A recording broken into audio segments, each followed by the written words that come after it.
Woo!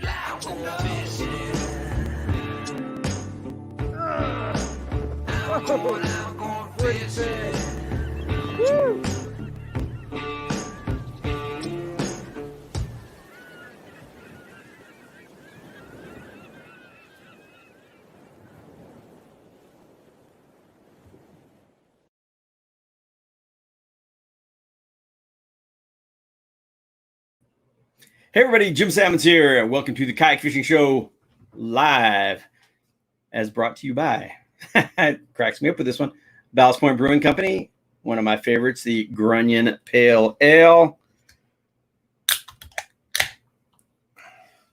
as noted by the Grunion on the back of the can. That is really good. If you haven't tried it, you got to try it. If you like kind of a hoppy beer, it's not an IPA, it's a hoppy pale ale. But if you like a little bit of hoppiness, that is definitely a good one. So I hope you've all had a good week. Welcome to the show. For anybody who's new to this, every Tuesday and Thursday, we run old episodes of the Kayak Fishing Show with Jim Sammons. On Tuesdays, we run some of what we call the Jackson kayak years. And on Thursdays, the throwback Thursdays are the ocean kayak years. So join us every Tuesday and Thursday, or at least most every Tuesday and Thursday. Sometimes I'm out fishing or something.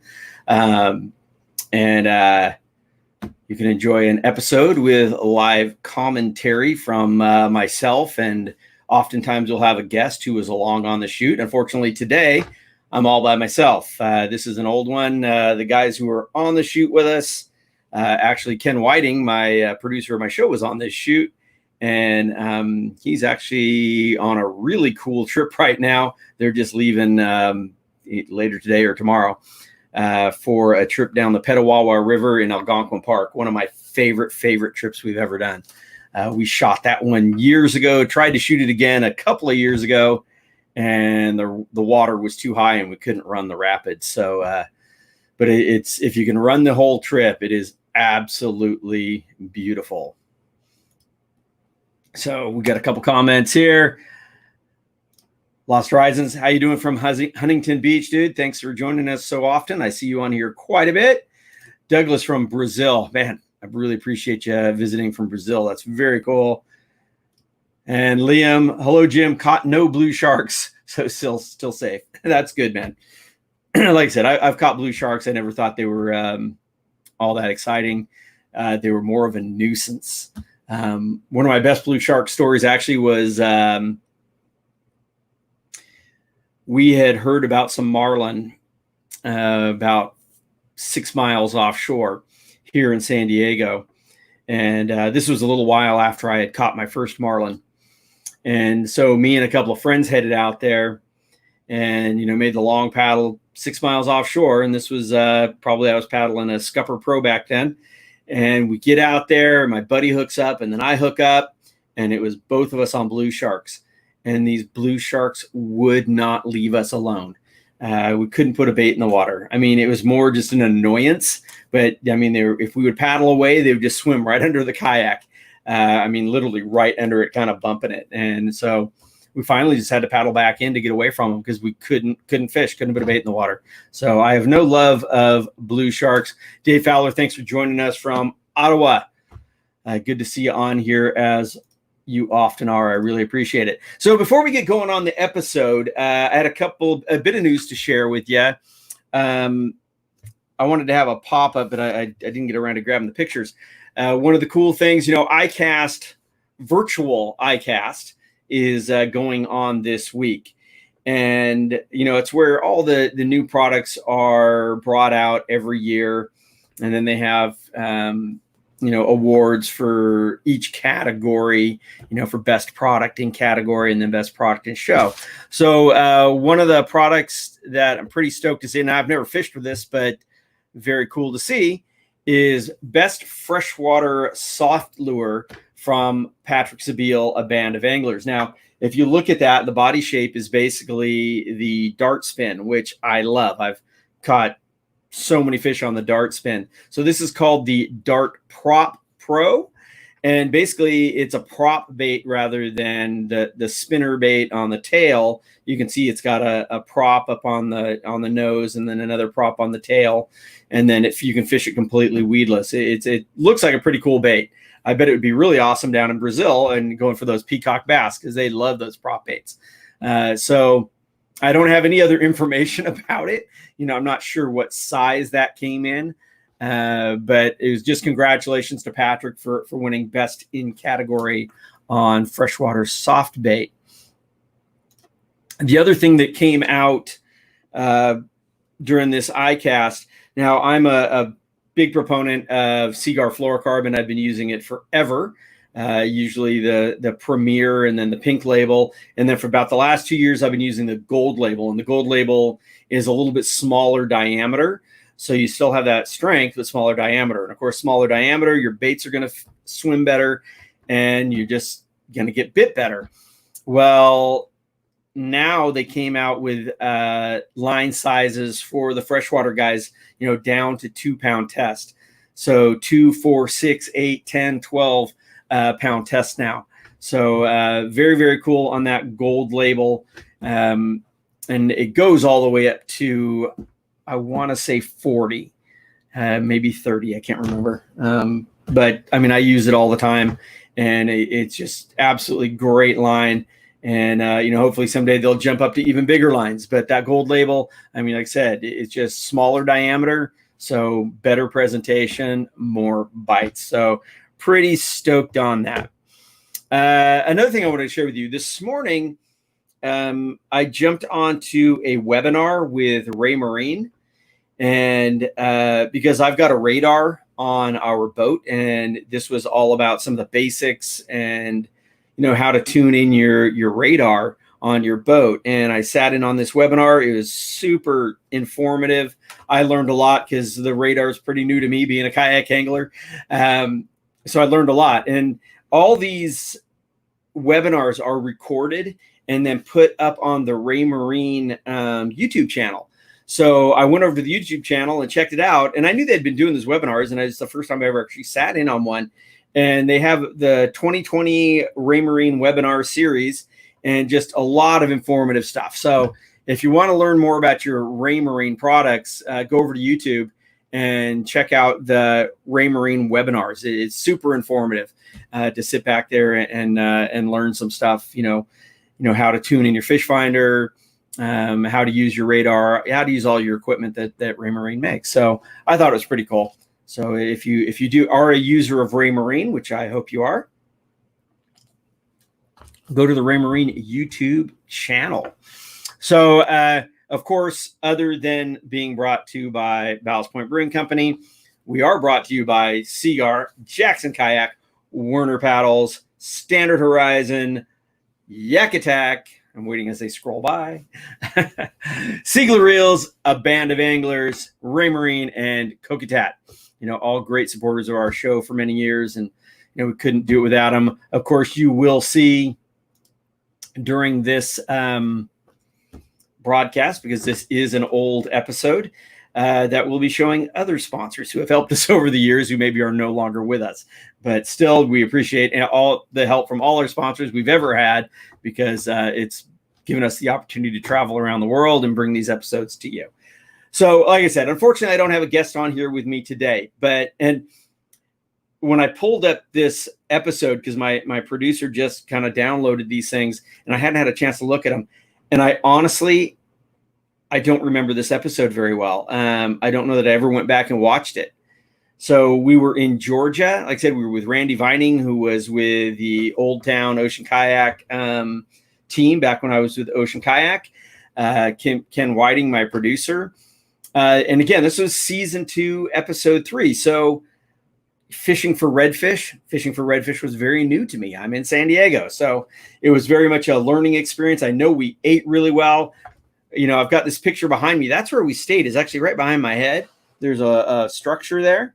So we did stay there for a couple days. And then we also were on a converted shrimp trawler and got to cruise around on that. Now, I think this is 2 episodes. And so I'm not sure if the shrimp trawler falls in on this one or not, but a very cool trip with a great group of people. So let's keep, well, actually, I'm going to have to stop that. And I got to do this whole jumping around and sharing the screen. So excuse me 1 second. There we go. So there's the episode. So with no further ado, let's jump into this episode. And please bring any questions you have, comments, anything like that. And I'll be happy to answer all I can. Let her roll.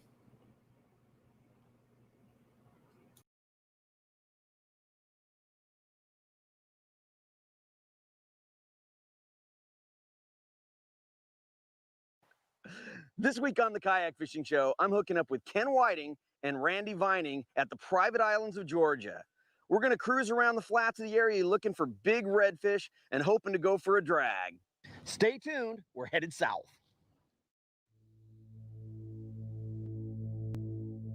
At the forefront of any sport, you inevitably find someone pushing the limits. While kayak fishing has been exploding in popularity, Jim Sammons has been doing just that. Yeah, look at these. Nice. From the seat of his ocean kayak, Jim challenges the world's top game fish and puts his kayak fishing skills to the ultimate test. Never fought a kayak, have you, fish? From freshwater to saltwater, Jim's mission is simple: to discover the best fishing destinations in the world and prove that anything is possible from a kayak.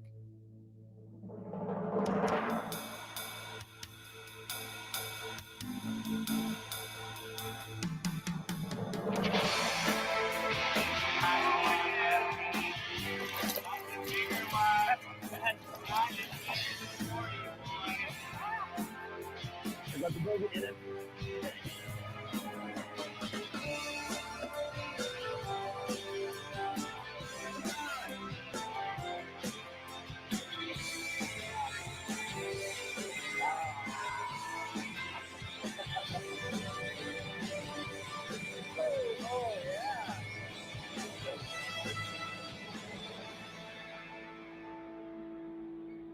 The Kayak Fishing Show is brought to you in part by Ocean Kayak, makers of the Trident series of fishing kayaks.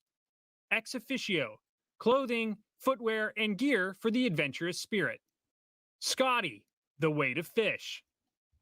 Standard Horizon, nothing takes to the water like Standard Horizon. Maui Jim, eliminate glare, turn up the color. Yakima rack systems and trailers, take it easy. And the Heliconia Press, cutting edge outdoors media. This week on the Kayak Fishing Show, Jim heads to some remote areas of the coastal marshes of Georgia to try for some big redfish. Last season, Jim caught his first red while fishing the Chesapeake Bay. He landed a few more modest-sized reds while fishing with Jeff Herman in Texas, but the big red has continued to elude him. For many anglers in the Southeast, redfish are the ultimate fish to target because of the challenge they present. They're spooky, and they're often found feeding deep in the thick weeds. Of course, that's what makes the kayak so advantageous. With a kayak, you can cruise silently through the weeds and sneak up on them. Joining Jim on his adventure is local guide Randy Vining. Randy is a member of Ocean Kayak's pro staff and a guide on the flowing rivers of the Appalachian and Blue Ridge regions. Known by many as the River Pirate, Randy is one of the driving forces behind the sport of kayak fishing in Georgia. It's something that I just have a passion for. I love going and traveling, doing seminars on the weekends and teaching people about this wonderful sport of kayak fishing. Randy and Jim are joined by Jim's old friend Ken Whiting, who can never resist a new fishing challenge. And every once in a while I get to go on a trip, and this is the trip that I wanted to go on. I wanted to come down here to Georgia. I've never been to Georgia, and I knew the coastal marshes was an area I needed to explore. Joining Jim, Ken, and Randy is local outfitter Mike Gowan. Mike co-owns Southeast Kayak Adventures and is a passionate angler. There's no one who knows their way around the winding coastal marshes better than he. I was probably 20 before I even knew what a sea kayak was. As soon as I ever gotten one, which was not in coastal Georgia, I realized this is the mode of transportation for our area. I always say we have a huge trail system. It's just all wet. And the kayaks are our mountain bikes, backpacks, day packs. They're the way we explore our trails. So we each brought about 4 rods with us, but they're all rigged up differently because there's so many different techniques to go for these fish. We've got a popping cork, we've got some stuff for the bottom, we've got some gulp, we've got some surface lures. Of course, you got a few little side bets going on who's going to hit the biggest fish, most fish, first fish, all that. I'm pretty much guaranteed to win all these bets, so but I don't want to, don't tell them I said that. I don't want to put too much pressure on the boys. Having gathered at the luxurious Eagle Island Lodge in the private islands of Georgia, the guys settle in to prepare their gear. If they've only caught some little puppy drum, we'll try to get them at least in the 15-pound, 20-pound range. Stay tuned as Jim heads off once again in hunt for the big hit. The wind, it doth love us. It likes it so much, it follows us everywhere.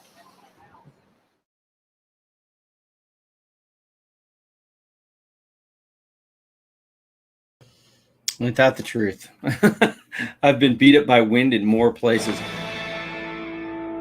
It's funny, I'm looking at you got a bunch of thumbs up and one angry face. Dave Hudson, why the angry face? Like I said, this was fishing for redfish was pretty new to me back then. I mean, it still is. I don't get a chance to do it, but maybe once a year, sometimes a couple times a year, but not often. So always learn different stuff. And fishing with these guys was really cool. The staying on that converted trawler was really cool. Just being able to move around and do different stuff. So beautiful location. Like I said, I'm from California. That visiting these areas that I'd never been before back then. Like I said, this is season 2. So, shot 10, 11 years ago. So learned a lot on how to fish for these fish and the different areas. So, but this was all new to me back then. So it's pretty cool to go back and watch these. Welcome back to the Kayak Fishing Show. This episode was brought to you in part by Yakima and their Rack and Roll Trailer. For more information about the Rack and Roll Trailer, visit www.yakima.com. This week, Jim's thirst for big adventure takes him into remote areas of Georgia's coastal marshes on the search for big red drum. I've only caught about 2 or 3 redfish, so I could easily double that today.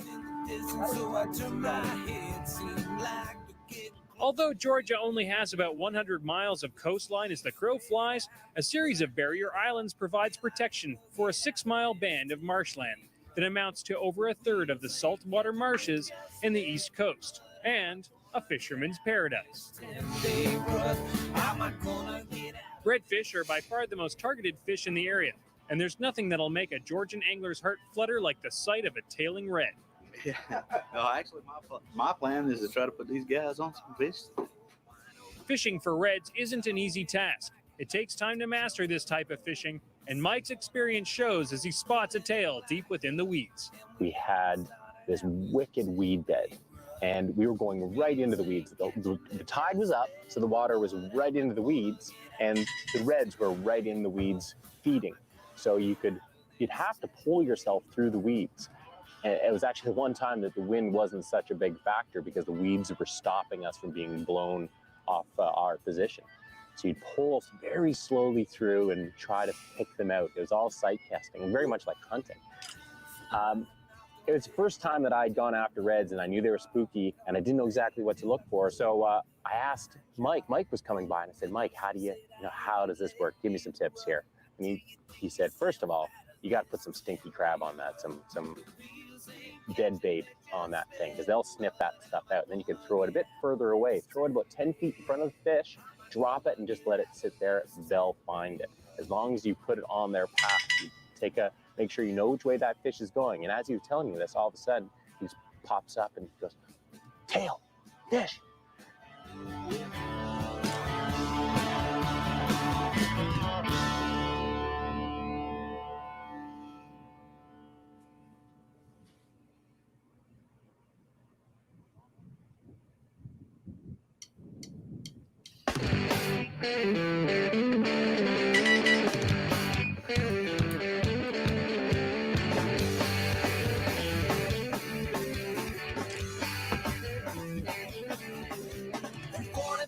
horsepower. She was 95. Bam, fish on. The great thing was that, you know, Murphy's Law usually states that the camera isn't going to be anywhere near us, but in this case, the camera was right there, and we got the full battle on film. But more importantly for me, I got to see the full catch to fight to release, and learned so much from watching that. 45 horsepower. She was 95.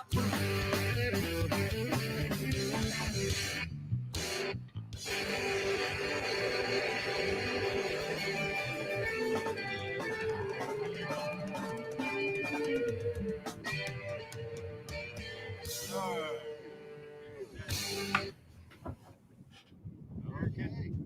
Go get bigger, buddy. We'll see you next time. There you go. Watch out for the crab bait. Kick ass. One of the things that most people really love about kayak fishing is paddling. And that's why Jim was a little hesitant to use the new Ocean Kayak Torque, which has a Minn Kota trolling motor integrated into the rear tank well.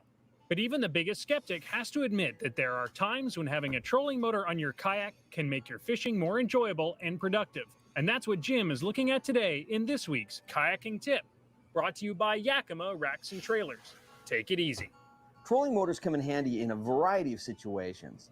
Of course, they're effective for trolling lures, and depending on the type of trolling motor you're using, you can troll both forwards and backwards.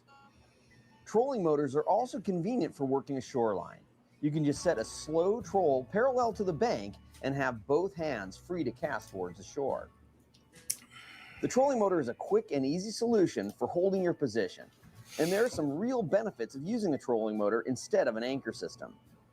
Not only do you save the hassle of setting up and collecting your anchor anytime you want to move, but you don't have to worry about getting your fishing line tangled in your anchor line. So if you haven't seen a trolling motor on a kayak, here's how it works. Now, on some kayaks, the trolling motor is actually built onto the stern of the boat, where with the Ocean Kayak Torque, it's a modular system that drops right into the tank well.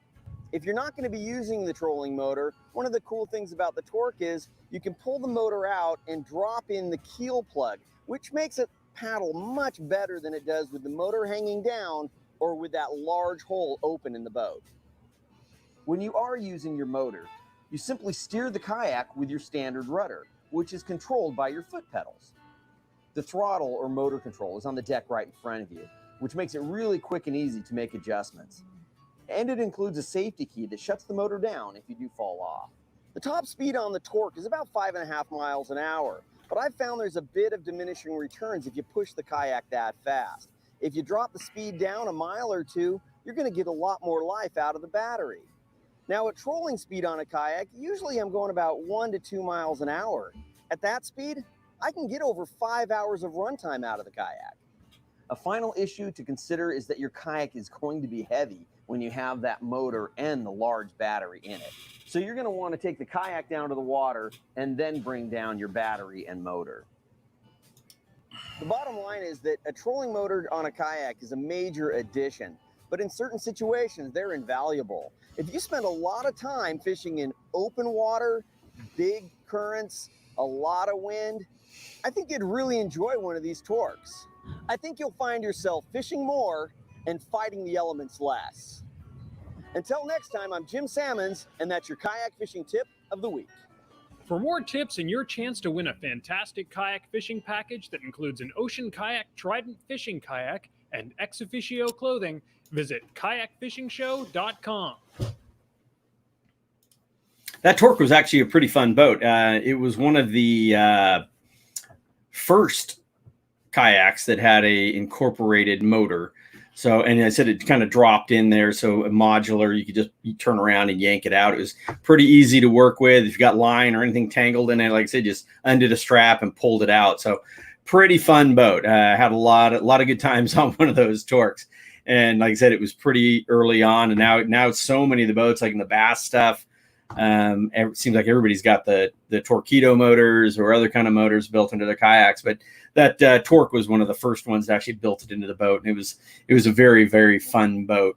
The other thing is, you'll notice that, most of these boats are more my style, longer paddlers boats. And I don't do a whole lot of standing up. So, there's so many better boats now for standing up and sight casting than what we were in. But we were still able to stand in those. So they're still very stable and very good paddling boats. But I said, nowadays, the boats that Jackson Kayak has and so many other companies are so much better for that stand-up sight casting. And of course, that Blue Sky Boat Works, that's just a whole different thing. It's not a kayak, but again, very, very fun to fish off of. David said, wow, total accident. So his angry face was an accident. That's all right, man. I'm glad you're not angry with us. Donald, thanks for joining us from Long Island. Appreciate you stopping by and watching these with us. I enjoy doing it. Like I said, I have not watched this episode, so it's at least 10 years ago. So it's definitely bringing back some memories that I had totally forgotten about. So let's keep her rolling. As the wind continues to build, Mike decides to take the team to a sheltered bay with a small pier known as a local hotspot. There we go.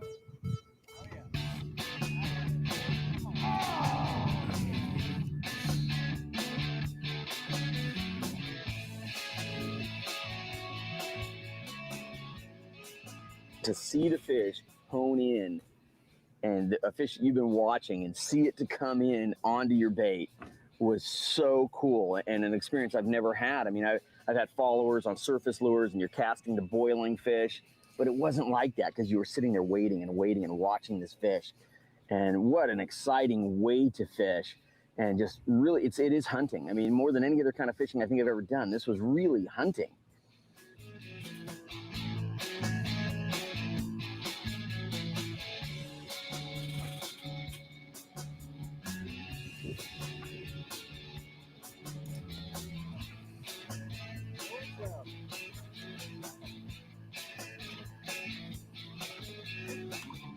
I'd like to talk about my unbelievable fish. I was following up with Randy yesterday and I saw Jim pass a section and I said to myself, that is prime fish territory. And Jim just drifted right on by. So I dropped that hook and bam, what do you know? I got the biggest fish of the day. It was like about that big.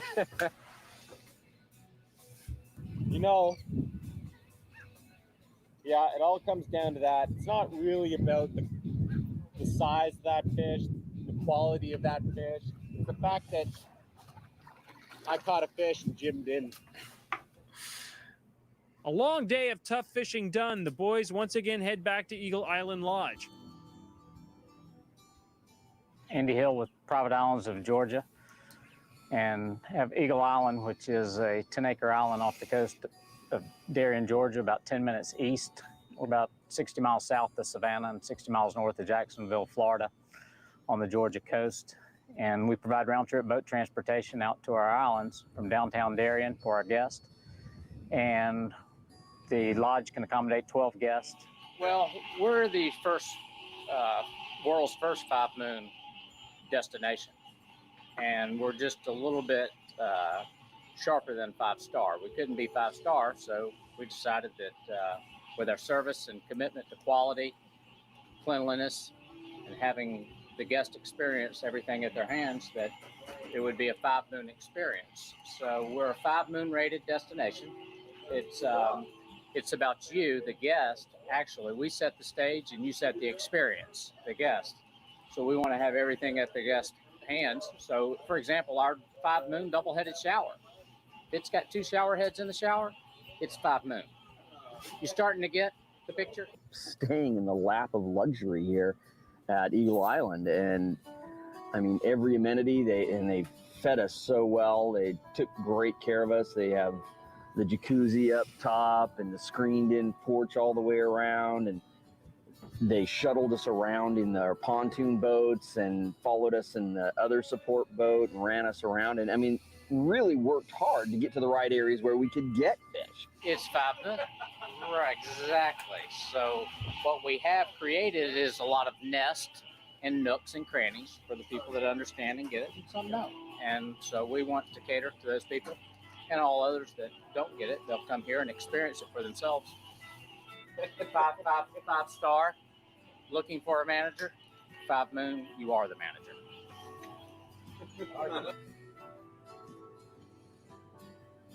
After some real soul searching, Randy decides it's time to change tactics. Tomorrow, the team will head for deeper water. Jim, we didn't put any fish in the pond. Yeah, well, you didn't put any fish out there either. When we come back, Randy takes the hunt to Egg Island, where the intrepid kayakers will search for bigger game. The Kayak Fishing Show is brought to you in part by Ocean Kayak, Ex Officio, Scotty, Maui Jim, Standard Horizon, Yakima, and the Heliconia Press. Yeah, that place was amazing, and it was my first time having the low country boil. Man, what a feast we had. Absolutely cool place. Great location. The Kayak Fishing Show is brought to you in part by Maui Jim sunglasses with polarized +2 technology. Eliminate glare, turn up the color with Maui Jim. Welcome back to the Kayak Fishing Show with Jim Sammons. For the past few days, Jim Sammons, Randy Vinning, Mike Gowan, and Ken Whiting have been searching for the big redfish in Georgia's coastal marshes, but strong winds have made the fishing tough and tiring. The group has decided to leave extra early and make for fast and deep flowing waters around Egg Island. They hop aboard the Captain Gabby, a shrimp trawler converted into a floating lodge designed for both kayakers and kayak anglers. They motor their way to Egg Island. Shortly after dropping anchor, the wind eases, and Jim's rod bends deep.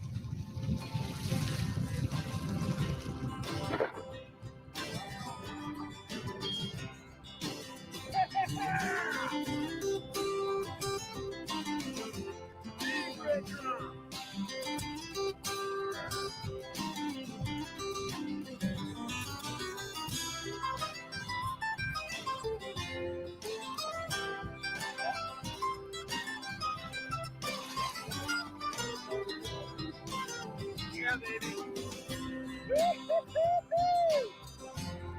Listen to him drumming. What do you got, Jim? Oh man, I got me my All right. first real redfish. My first real redfish. Lots of pictures? As Jim is rebaiting his rod, Ken's reel goes off.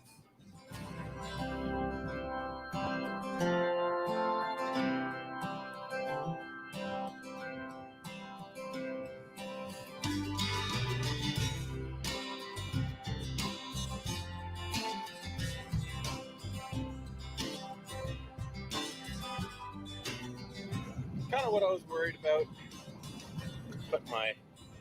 I just couldn't put enough pressure on it, so I just stopped the line with my thumb on the spool. And it's just too much. Too much for the mono.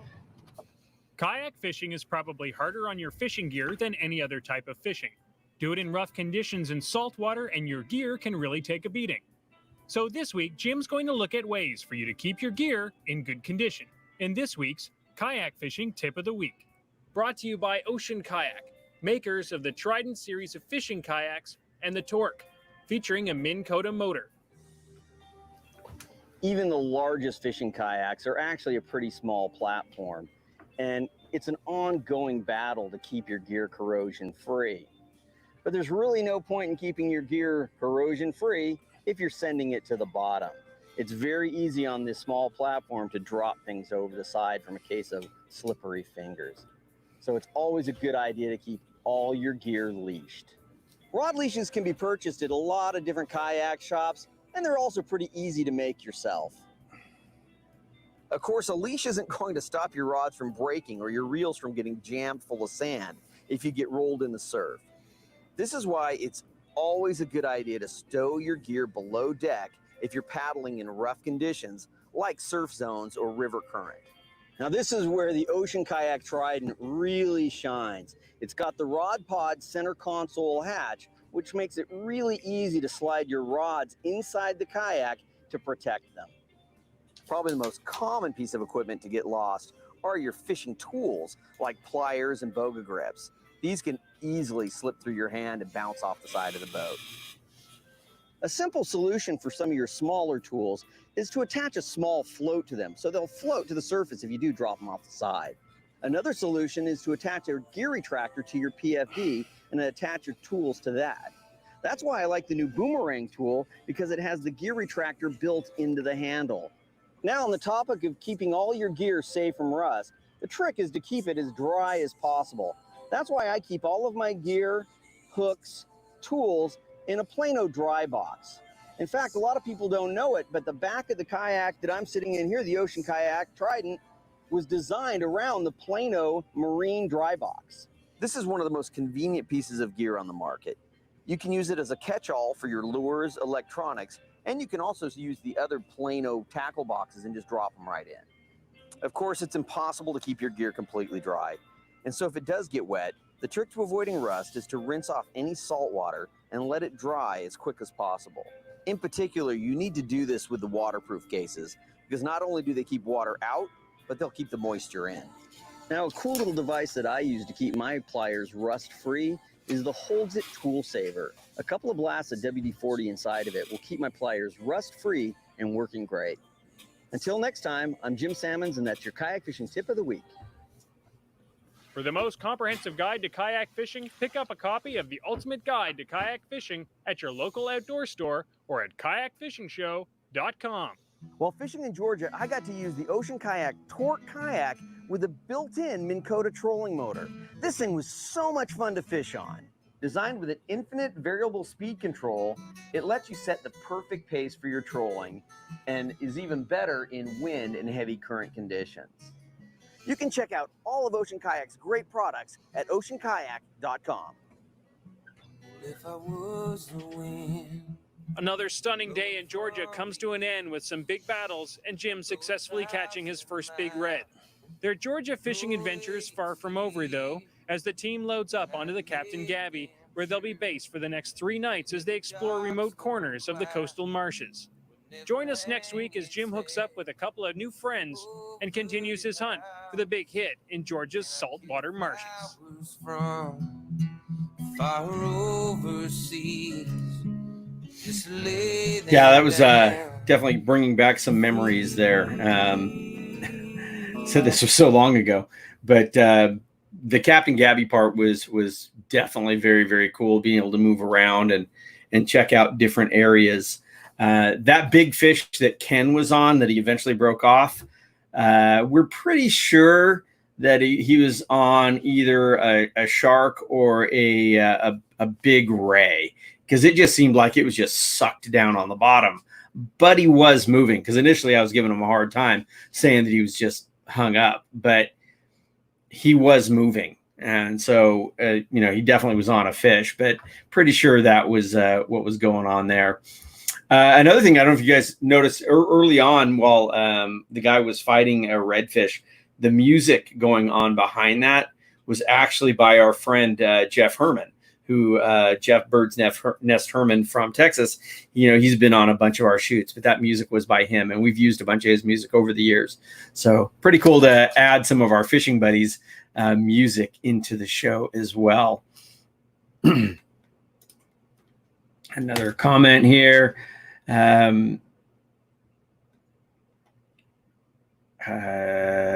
Donald Schumacher, hi from Long Island. Mitch, how you doing, man? Thanks for joining us.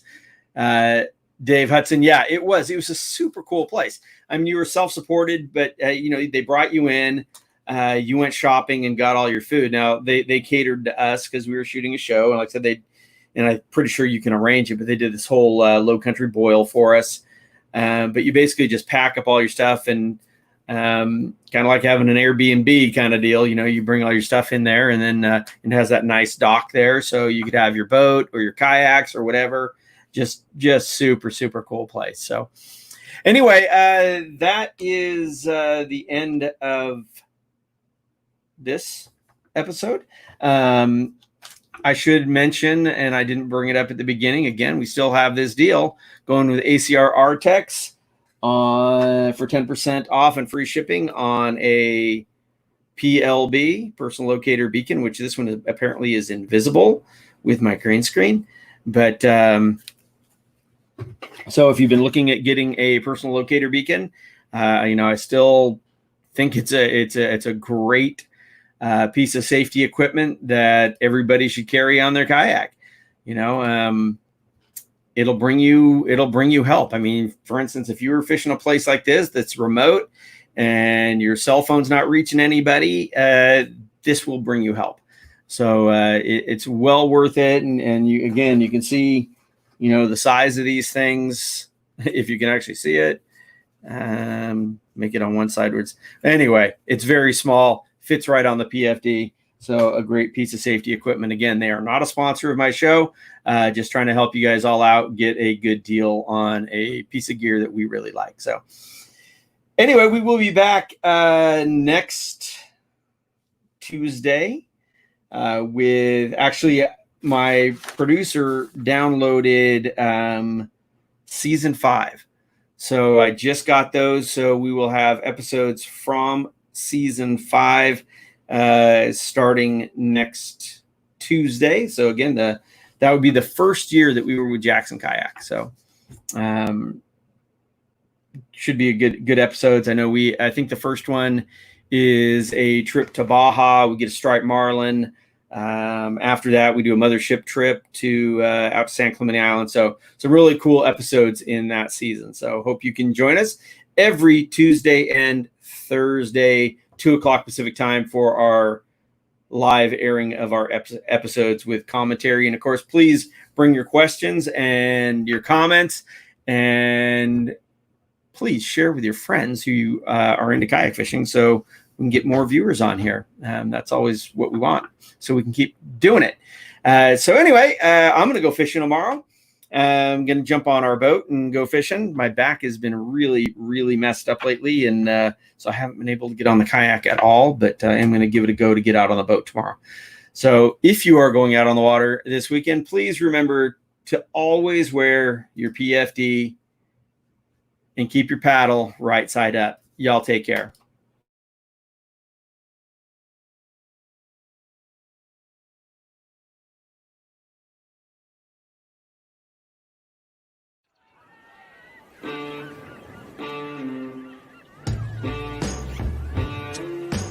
Word to the wise, if your mama ain't taught you, don't stand in front of a man and a fish he ain't caught yet. Honey, if the world calls me, tell him I'm fishing. I'm going fishing.